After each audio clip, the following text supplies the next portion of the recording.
It's a full moon. Transform into a scary beast. Got some claws and hairy feet. A pair of fangs I made to feast. It's a full moon. Yeah. Don't you try to run from me. You cannot keep up with me. My super strength and super speed. It's a full moon.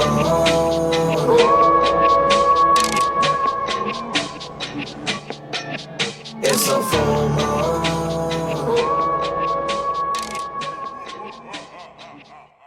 Welcome to the Body Bag Podcast. I'm your host, Broke Rider Dave. With me always is Chris Thomas. What's good, everybody? This week, you gave me the task of putting together my top 10 battles that I'd like to see from horror movies. Top 10 Grudge matches. Your crossover Grudge matches a la Alien versus Predator, Freddy versus Jason, stuff like that. So so I told you had to do two franchises, the villains clash or whatever you want clash against each other, and you had to give me a reason why they were fighting. Yes. So I thought that this might be a little bit of a nice change up and see where your mind goes kind of with this thing. Yeah. There's a couple where I took a final girl and put her against a different entity. Sometimes it's just two creatures battling it out. Yeah, it's fine. It just had to be two characters from two different franchises that had to have a reason to do battle. And I think I got a pretty good list.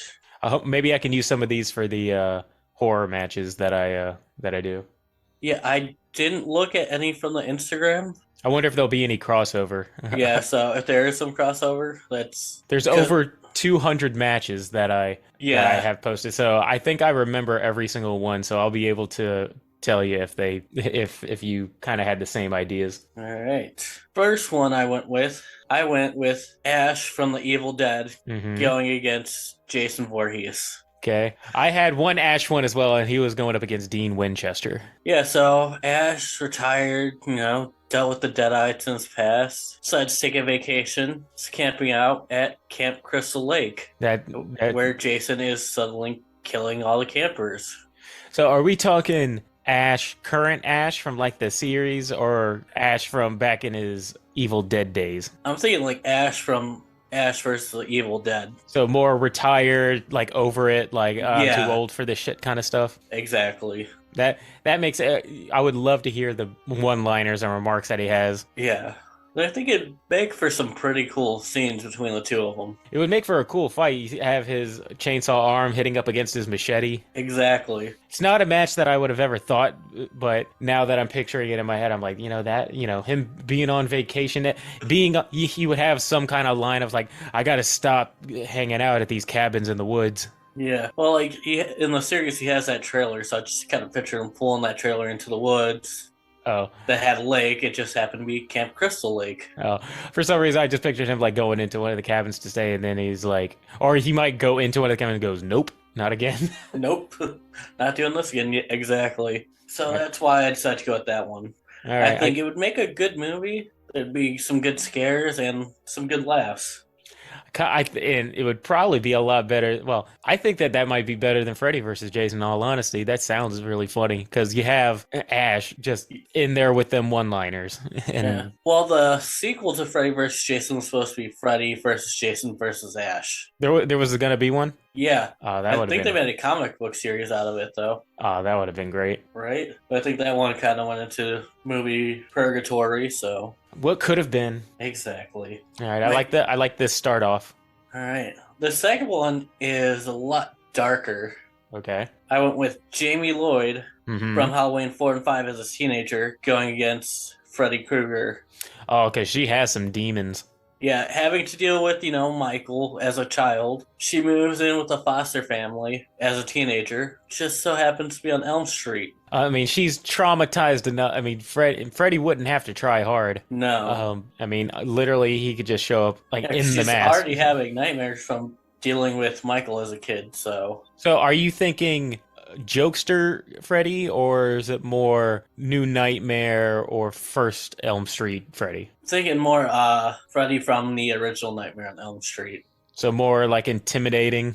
Intimidating, yeah. Have a one-liner here or there, but not too many. Just torturing poor Jamie Lloyd, yeah. Would this be like a direct, like how old would she be? Is this like her... I'm thinking like older? 16, 17, so probably like 10 years after dealing with Michael. So she's in her teenage years and she's like still having to go to therapy. Still dealing with everything that happened, yeah. And it just seems like right when she's getting ready to start moving on, this happens. And it just brings everything all back. Now, is it going to be like in Freddy versus Jason where Jason's killing people and everybody thinks it's Freddy? Or is she like freaked out thinking that like Michael's back? What it is like she's Freddy just gets his another powers thing from belief, so she's going to start having nightmares and slowly going to strengthen Freddy to where he could actually start hopping into people's dreams again. He's like, oh man, this chick's nightmares is very potent. Yeah, slowly her nightmares are going to turn from Michael to Freddy. I like it. Yeah, I like it. These are really good so far, man. I'm digging these.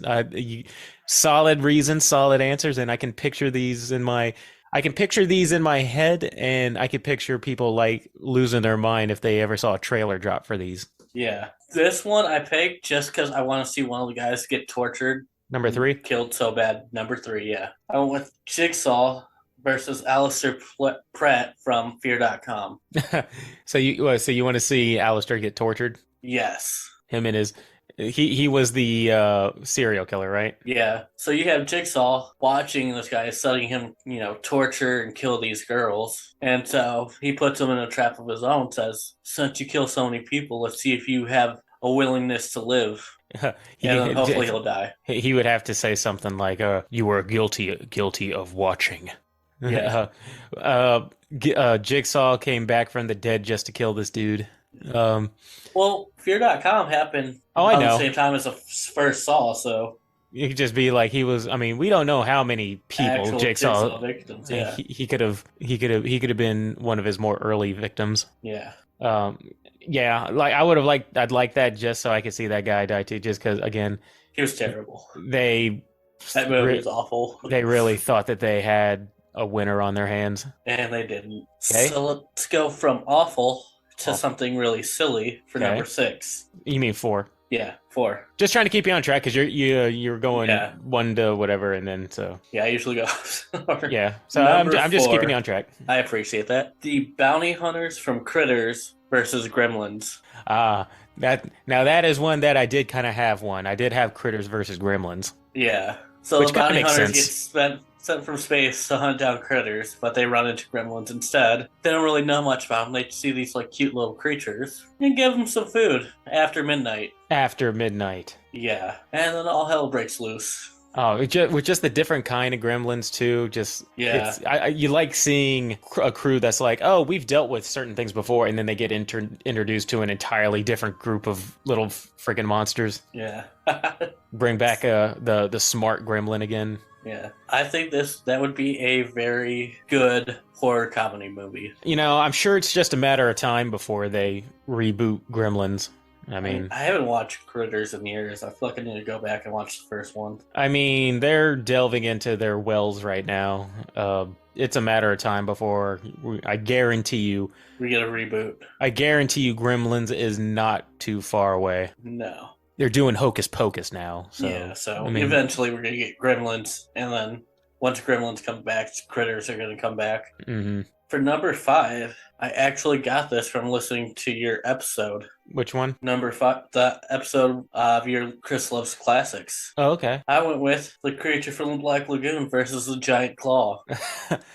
Well, the giant claw, for some reason, just decides to fly to the Amazon. Uh-huh. And when he somehow ends up in a fight with a creature from the Black Lagoon. Uh-huh. Don't know how the fight will work, but I'm here for it. I'll just go ahead and tell you that giant claw is about the size of a plane, and it has a force field that keeps it from being damaged.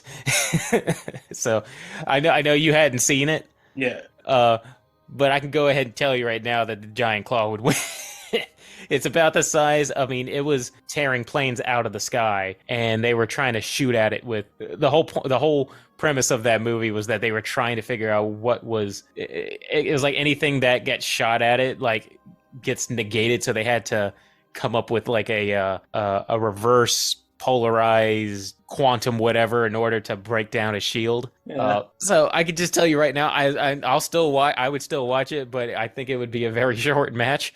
Talk about reboots we need, though. I mean, Give me another Creature from the Black Lagoon. I want to see the Creature from the Black Lagoon riding on top of the giant claw. I want him to be riding it like the like that scene in How I Learned to Love the Bomb or whatever like that, where the guy's riding on a nuclear bomb with a cowboy hat. I would pay good money to see that. Oh man, I'd pay so much money just to see the Creature from the Black Lagoon that riding the giant claw. That actually makes me think of. I just did a recent Shudder shout out. Yeah.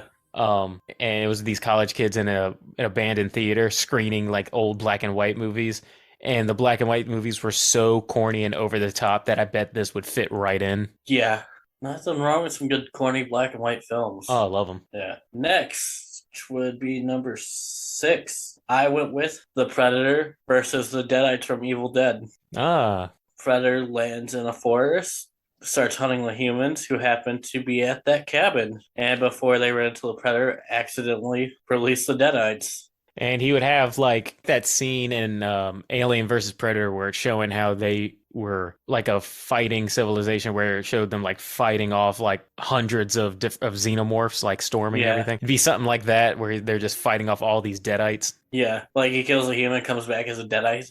So he has to kill. So he kills the humans, and then the humans come back as Deadites. Yeah, I think that'd be a very interesting premise. So they would be fighting sheer numbers as opposed to like a creature of like similar strength. Exactly. They're like 3 predators versus hundreds of Deadites. Now that's a cage match.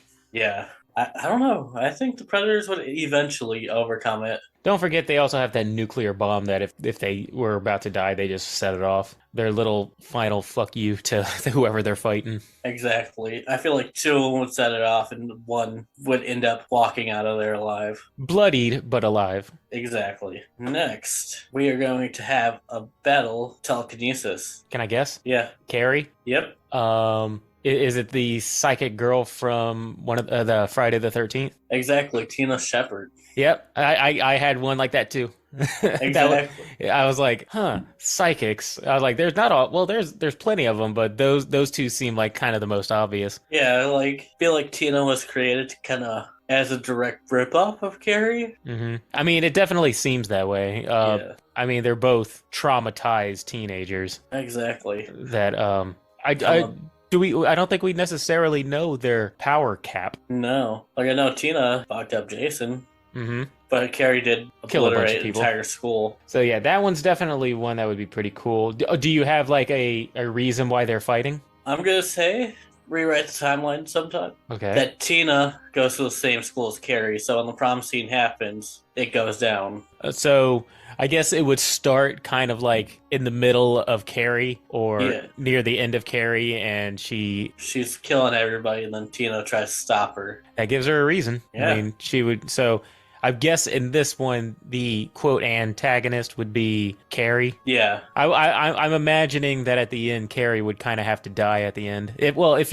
you were writing it to have a conclusion like that or something. Yeah. Yeah. So that's good. Combining Stephen King verse and the Friday the 13th verse. Yeah. Next, I thought this one would be a lot of fun. Okay. You got Leslie Vernon versus Michael Myers. That would be perfect. I mean, essentially he is he's supposed to be kind of like a Michael Myers-ish type character. Yeah. So here's what I'm thinking is, as Leslie Vernon is getting his night set up to slaughter teenagers, Michael Myers is being transported from one mental institution to another, because they do that a lot with him. I don't know why. Which, just leave him where he is. Yeah. And the bus crashes right outside Leslie Vernon's cabin where he's getting ready to plan his night of killing. Now, do you have a style in mind? Is it going to be like a documentary type style like the Behind the Mask movie is? Or is it... Yeah, I feel like that would be the best way to go about it.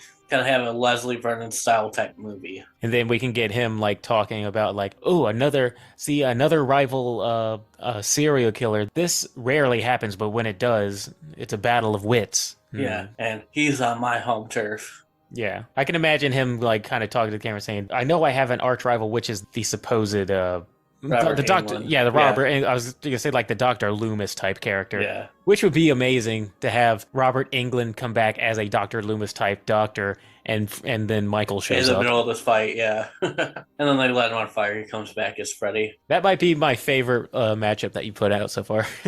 Yeah, I just think that'd be such a fun movie to watch. And just in the same style. This mockumentary, him kind of loving it, but also hating it at the same time. Yeah. Michael's killing his people. Like, no, they're supposed to be my kills. He's like Freddy from Freddy vs. Jason. He's like, no, it's mine. Exactly. Speaking of Robert Englund, oh, you could have some funny banter with Robert Englund saying something that's kind of tongue-in-cheekish. Exactly. All in all, it's a movie that I think would make a bunch of money in the box office. And it would give some much love to Leslie Vernon, which doesn't get enough love. Exactly. Instead of remaking the movie, just make this movie. I mean, you know what? Instead of having Halloween Ends, have this one. Exactly. Actually, Horror this could fans take around place. the world would love it. This could take place. Well, I mean, I was gonna say this could take place in between Halloween Kills and Halloween Ends, but Michael's alive and Halloween Ends, so we would kind of know how it ends. Well, I mean, they're horror movie villains. Somehow they always survive. So I was gonna say this could just take place in between. Could. We can have it officially canon. Yeah, because there's that 5-year gap between the end of Halloween Kills and Halloween Ends. A lot can happen. Yeah. Are you ready for a big monster showdown? Some kaijus? The monsters from the mist against Cloverfield aliens. Because I don't think we necessarily know exactly, how big those Cloverfield monsters can get. We know that they can get pretty huge. Yeah. But those could be tiny in compared to other stuff they have. Yeah, and same with the mist monsters. We don't know exactly what all came through that. Isn't that what I said, or did I say Cloverfield? You said Cloverfield, yeah. I meant to say mist, sorry. Yeah, so... I meant to say we saw how big some of them could get in the mist, but those huge. could be small as far as we... Yeah, is just this movie would have to take place in a city, just see city getting destroyed. Now we would see the city kind of get destroyed, but it would also have to be taking place within the mist, I would imagine. Yeah. I like the idea. So I guess it's just an interdimensional alien versus outer space aliens. Interdimensional. So it's a alien battle, alien versus alien. Interdimensional versus outer space. Exactly. And we are all just caught in the middle of it. I was gonna say meanwhile everybody on Earth is just fucked. Yeah. At that point you're just like, it doesn't matter who's gonna win. I mean, either way. Either way, we're screwed. It's just I guess I'll just rather just go out on my own terms. Yeah, because you'd have to think of a different way to take down the Cloverfield aliens, and then a different way to take down the Mist alien, depending on who wins. So. And then, God forbid, they actually form an alliance, and it's like, oh, why don't we just attack the human race together? Yeah, well, then we're definitely screwed. Maybe if I bow to our new alien overlords, maybe they'll take pity on me. Yeah, I've lived a good life, actually, so I'm just gonna bow now. To do it a year from now, you're like, I saw Halloween Ends. I think I've lived long enough. Yeah. So. And then I'd have it end the same way the Mist does. As soon as David kills everybody. Tries to kill himself but can't. Yeah. Oh, and then the military comes in. Yeah, military comes in, starts wiping everything out. I want him to be in this sequel too, and I want him to stay alive just for all that, and him to do everything again, and then just for that to happen again. Exactly. The same exact ending as the Mist. The same exact ending. Like, he found another wife somehow, has another family, did all of that, and then it just happened exactly the same. That would be so... I would... laugh so hard. I don't think it'd be as gut-wrenching as the first one. It'd just be funny at that point. God damn, it would just be so funny. All right, what do you have as your number one? This one, I went foreign for it. Went to Japan for this one. Very nice. So I took Asami Yamasaka from Audition versus Mitsuko Soma from Battle Royale. I have no. Can I just say who I thought you were going to go with when you said Japan? Who? I thought you were going to go Grudge versus The Ring. I thought about that, but that would have been a little too obvious. Oh, I like this one, though. Yeah, because... Especially if we still haven't figured out what our next season... Well, I think we've patted around some ideas for next season. Yeah. At some point, we have to do a season of taboo movies, Yeah. or movies that end up on a lot of like a la, the Human Centipede, Cannibal Holocaust, Yeah. stuff like that. Because I think Audition would be up there. Yeah, it definitely would be. So yeah, that definitely we need to test our resolve. Speaking Yeah. of Audition, but go ahead. So I would change it and make it so Mitsuko would win the battle royale because as the girl, she was the most ruthless one. She's the very first one to decide she was going to start killing her classmates to win, and she would kill in a ruthless way. So I'd have her win, and then this be a couple years later, so she's an adult now. Yeah. And one of the men that Asami kills is actually related to her. Ooh. Which would lead to Suku going after her. So you have someone who's an absolute ruthless killer going after someone who's more sneaky, more sinister type killer. And now, are you thinking a hard R or NC-17? I think it'd have to be NC-17. Like, it's gonna be a lot of like graphic, like stuff going on. And if I'm not mistaken, correct me if I'm wrong, didn't a lot of people compare like Hunger Games to Battle Royale, saying that they got the idea from Battle Royale? Yeah. Like a bunch of like teenagers and middle schoolers like killing each other. That's exactly what it is, but it takes place in Japan. Yeah, I like it. A nice revenge flick. Exactly. And I think two clashing styles would really, make the movie right there. I like it. I think my favorite has to still be the Leslie Vernon and Michael. It just seems so perfect. Exactly. But I do like that one too. I'd say my top 3 is probably that one, Leslie Vernon, and the Ash versus Jason. Yeah, I feel like if Leslie Vernon was a bigger movie than it is, people would love it. There'd be a chance that this movie would actually happen, but I mean, well, technically, it all takes place in the same universe anyway, because at the beginning she's spouting off stuff that happened like on Elm Street and the Myers house and stuff like that. Yeah, thanks to Leslie Vernon, we know all those things take place in the same universe. They all take place in the same universe, so it is in the realm of possibility that they could cross paths. Exactly. Usually, I think I spout off some ideas that I think Hollywood should pick up, but Hollywood needs to pick up this one. This one's perfect. Exactly. Or somebody needs to make a fan film of it. Get a GoFundMe or a Kickstarter, and then like fund this thing. It just needs to happen. I'd love to see Michael. I might have to have you next season do another one of these grudge matches. I like these. These are pretty cool. It was a lot of fun to make. Yeah, I thought a little something different. Yeah. So I mean, I don't know. So it'll be just Dave's top 10 grudge matches. It's just 10 grudge matches. There was no order, really. Yeah, it was just ones that you're like, this would be cool. Yeah. Which is kind of how all of our ideas come in. Like, it would be neat. This one. Yeah, I didn't feel a need to rank these ones. I enjoyed this grudge matches. I'm going to have you do another one at some point in the next season. Oh, yeah. That's definitely going to have to happen. But in the meantime, this is not the last episode. It might be the last top 10s for both of us, but this is not the last episode that is going to be dropping this month. We still got more to come. We still got my top 10 that's going to be coming out next week.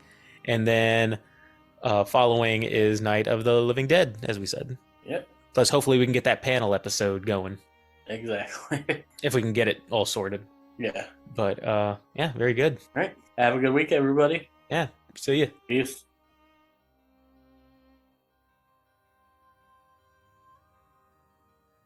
Hey, everybody. Thanks for listening to Body Bag Podcast. Be sure to like and subscribe and leave us a comment as to what you'd like to hear us review, or any horror movie topics you'd like to hear us rant and rave about. And while you're at it, you can find us on Twitter at BodyBagPod and on Instagram at BodyBagPodcast. Thanks, and we'll see you next time.